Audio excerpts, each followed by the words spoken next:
गेल्या अनेक दिवसांपासून राजकीय वर्तुळात सुरू असलेल्या चर्चांना आता पूर्णविराम मिळाला असून भारतीय जनता पक्षाच्या केंद्रीय कार्यालयाकडून विधान परिषदेसाठी 5 उमेदवारांची अधिकृत यादी जाहीर करण्यात आली असून यामध्ये अहिल्यानगर जिल्ह्याचे युवा नेते विवेक कोल्हे यांच्या नावावर शिक्कामोर्तब करण्यात आले आहे। या निर्णयामुळे कोपरगावात आता दुसरा आमदार मिळणार आहे।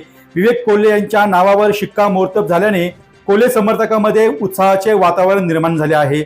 28 एप्रिल रोजी भाजपाचे केंद्रीय कार्यालयाकडून आपल्या उमेदवारांची यादी प्रसिद्ध करण्यात आली आहे।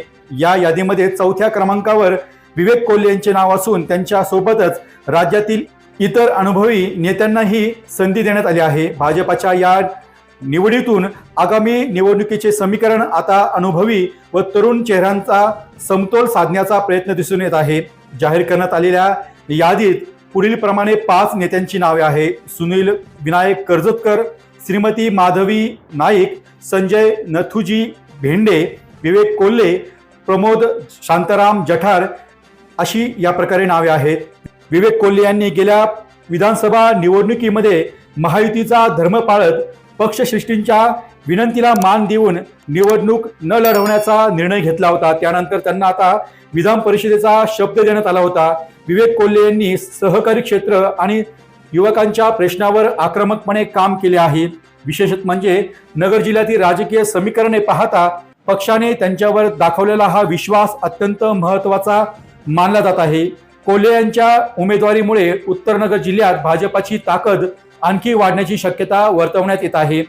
विधान परिषद निवडणुकीच्या या घोषणांमुळे राज्यातील राजकीय हालचालींना वेग आला असून या 5ही जागांसाठी लवकरच मतदानाची प्रक्रिया पार पडणार आहे। भाजपाच्या या 5 स्टार फळीमुळे विरोधकांसमोर मोठे आव्हान उभे असून आता सर्वांचे लक्ष प्रत्यक्ष निवडणूक आणि निकालानंतरच्या राजकीय घडामोडींकडे असणार आहे।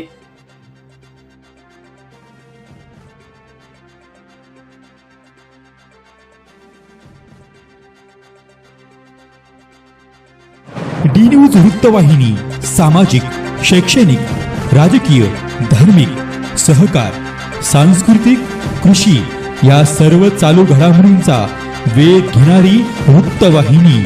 डी न्यूज वृत्तवाहिनी, वेध वर्तमानाचा।